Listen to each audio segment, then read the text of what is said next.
So today marks the start of one of the biggest corporate bribery trials in history.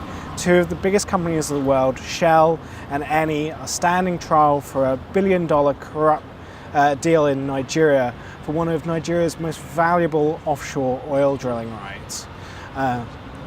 This trial is momentous because no company the size of Shell has ever stood trial for bribery, nor has the sitting CEO of a company the size of Eni ever gone to trial for bribery. It's a landmark moment for the oil industry, who should really wake up to the costs of corruption and the consequences for doing shady deals like this one.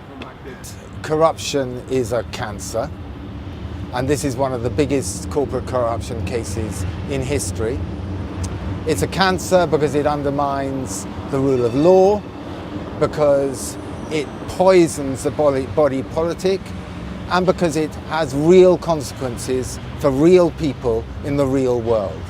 This is a case where an oil field was sold for a cut-down price, where the Nigerian government got a fraction of that price, and where allegedly the rest went in bribes.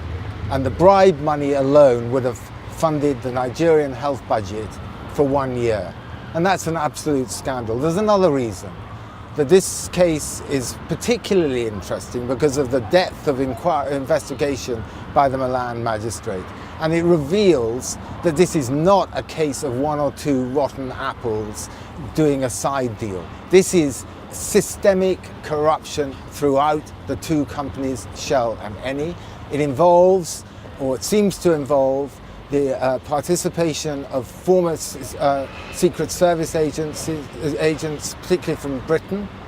And I think that raises real questions about what is being done in our name.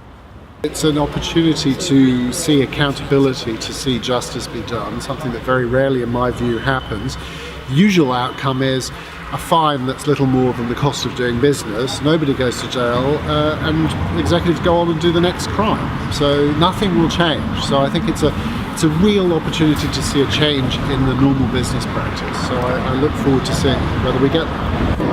Sarà un processo lungo e difficile, ma ci aspettiamo che la Procura di Milano difenda con forza il significato di tutte le prove raccolte fino adesso, tra l'altro con una cooperazione internazionale molto valida, per la prima volta con le autorità nigeriane, ma anche con le autorità olandesi e statunitensi e svizzere. E ci aspettiamo, la nostra aspettativa è quella che ci siano, se suffragate ovviamente da prove sufficienti, che i giudici condannino per la prima volta i manager di queste società delle pene giuste ed eque, ma che soprattutto anche ci siano delle condanne nei confronti e delle sanzioni nei confronti delle società qualora il governo nigeriano che le vittime le richieda.